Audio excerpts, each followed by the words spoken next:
Welcome to Part C. Released under the name Atari Lynx in September 1989, the machine was already up against the highly successful Game Boy that had been released earlier that year. It was a massive beast, especially compared to the Game Boy, and is certainly a lot more pricey. At $189 and £189, it was more than double the Game Boy's price. But its full-colour screen and large display, with neat touches such as the screen flipping upside down so left-handed players could play by turning the device upside down, grabbed much media attention. The launch titles for the machine were as follows. First you had California Games, which was already a hugely popular game in Epix's back catalogue. In the game you had to carry out a number of summer beach-themed sporting events such as surfing and skateboarding. Blue Lightning was visually the most impressive as you flew your fighter jet taking out enemies in true Afterburner-esque fashion.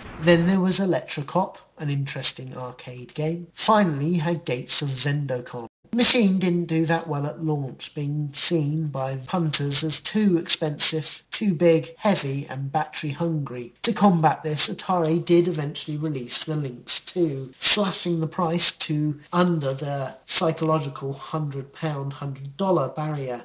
They also made the machine much smaller, but by then the third contender had entered the arena, the Sega Game Gear, and by then the Lynx didn't stand a chance. Still, in its short life, the Atari Lynx did produce some fantastic games for the machine. There was Chip's Challenge, released in 1989. This is a great puzzle game if you've never played it, and had you negotiating complex conundrum levels to rescue your girlfriend. Then there was Klax, released in 1991. This was Atari's answer to Tetris, being a fun, compelling variant on the block-falling puzzler. Then there was Rampart, released in 1991. This is based on another Atari coin-up classic. It's a great conversion that plays well and is faithful to its arcade parent, even working quite well without the trackball. Then you had Stun Runner, also released in 1991. This is not only a great conversion of the Atari arcade classic, but perhaps is one of the best home conversions ever released of this game. Then there was Todd's Adventure in Slime World, released in 1992.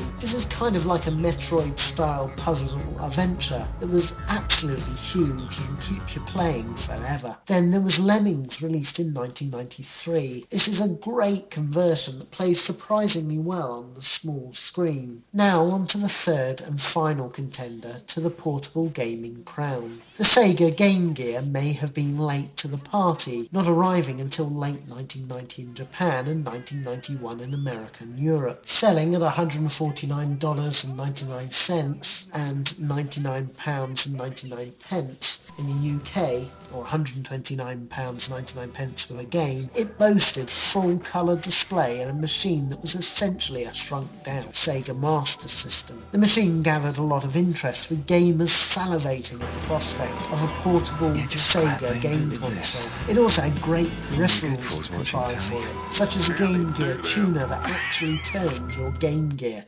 into a portable TV. Launch titles were impressive for the machine. First there was Columns, which was Sega's answer to Tetris, where you had falling coloured blocks where you must match the colours to make the blocks disappear. Then there was Super Monaco GP, an enjoyable racer that showed off the machine's capabilities. Then in Japan you also had Pengo, a simple, fun arcade smash. Over in US and Europe there was also great ports released, such as Castle of Illusion, a brilliant looking Afterburner-esque blaster called G-Lock, Psychic World, and the game Revenge of Dramcon. Despite a positive start with the machine, it really just couldn't hope to compete with the head start that Nintendo's Game Boy had already had, and so only after a few years Sega would drop the machine. However, during this time great games would also be released for the machine. In 1992 you had the brilliant version of Wonder Boy the Dragon's Trap, essentially the same as the Sega Master System game. Then there was the brilliant Sonic games release that made full use of the coloured display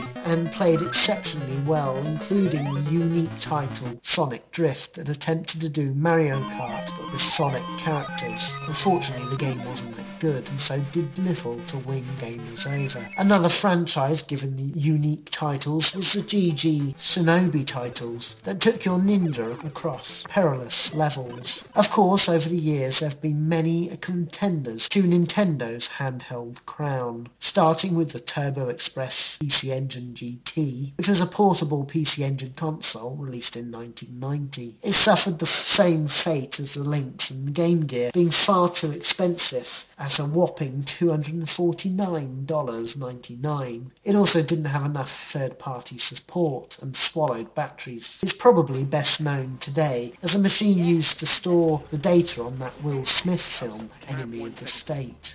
Then there was the SNK Neo Geo Pocket, released in 1999, a great machine with some truly epic games such as SNK vs Capcom, Card Fighter, Clash, and Metal Slug, and even a Sonic the Hedgehog game being released for it. Next, there was a Bandai Wonder Swan, which had started to be developed by Gunpei Yokoi, who had left Nintendo after being poorly treated by them after the failed machine, the Virtual Boy. Sadly though, Gunpei Yokoi would be killed in a car crash in 1997, and so his initial concept would be passed on to others, and the gaming industry would lose one of its great true legends. The device was impressive, with Mr. Driller and Gunpei being particularly enjoyable. Sadly, without games being released by third parties for the machine, they would all quickly disappear. Others worth perhaps mentioning as curios were the Barcode Battler, that allowed you to scan any barcode, with the numbers from the barcode generating